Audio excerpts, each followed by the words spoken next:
हम आपको इस वक्त ही बता रहे हैं, स्वाति मालीवाल ने बीजेपी का दामन थामा है। बीजेपी में राज्यसभा सांसद स्वाति मालीवाल शामिल हुई और ये जो तस्वीरें सामने आई हैं वो भी हम आपको इस वक्त टीवी स्क्रीन पर दिखा रहे हैं।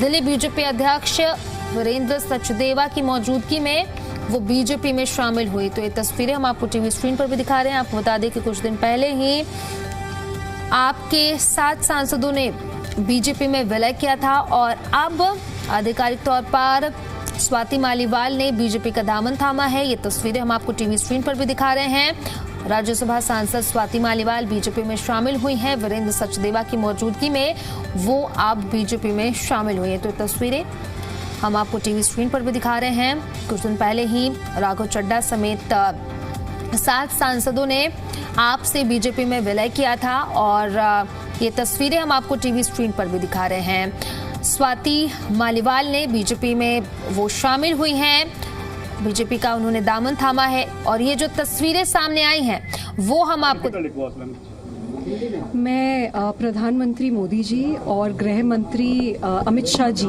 ने इस देश में जो ऐतिहासिक काम किए हैं उनसे बहुत ज़्यादा प्रभावित हूँ और इनसे प्रेरणा लेकर मैं आज भाजपा में जुड़ी हूँ।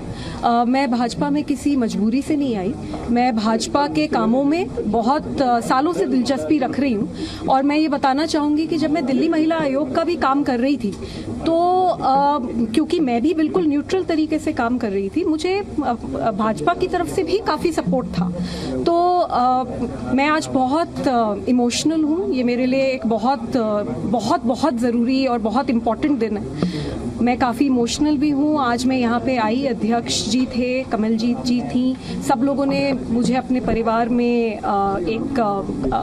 आने का मौका दिया and I am very grateful to God, I am very grateful to the entire BJP leadership. और मैं दिल्ली के लिए अब जी जान से काम करूंगी, हमेशा से करती आई हूँ। अब क्योंकि भाजपा में जुड़े हैं तो भाजपा की जो पावर है उससे हम दिल्ली में और भी अच्छे से काम कर पाएंगे।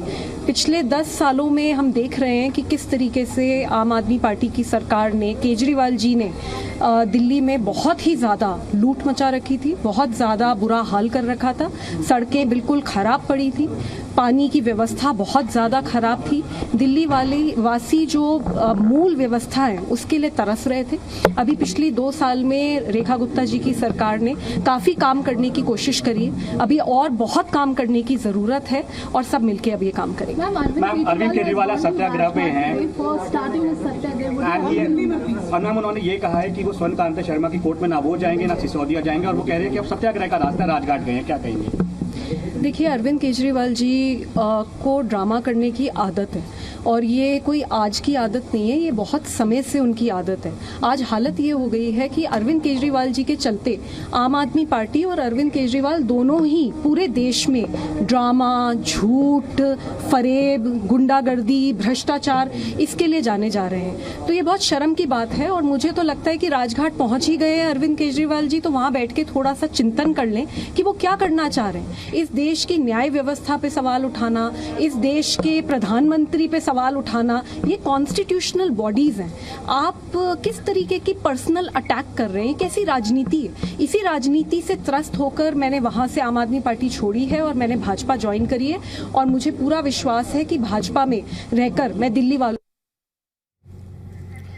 और इसी पर ज्यादा जानकारी के साथ सहयोगी संजय वर्मा हमारे साथ फोन लाइन पे कनेक्ट कर रहे हैं, उन्हीं का रुख कर लेते हैं।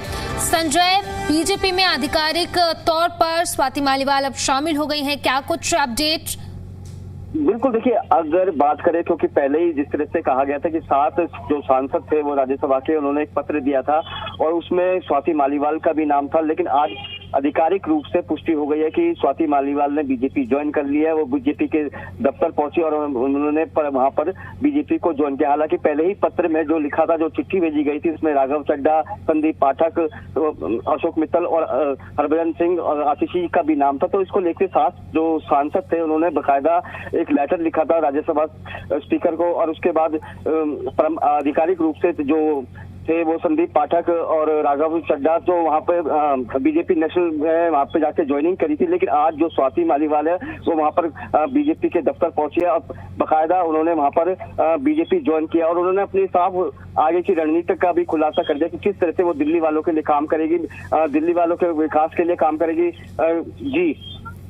जी संजय, अब बात करें स्वाति मालीवाल और उसी के साथ साथ 7 सांसदों की जो कि आप छोड़ करके उन्होंने बीजेपी का दामन थामा, वो बीजेपी में आए। ऐसे में अगर आपकी हम बात करें तो आपके लिए ये कितना बड़ा नुकसान हो सकता है आने वाले दिनों में? पंजाब चुनाव भी है और इसी के साथ साथ दिल्ली की अगर हम बात करें।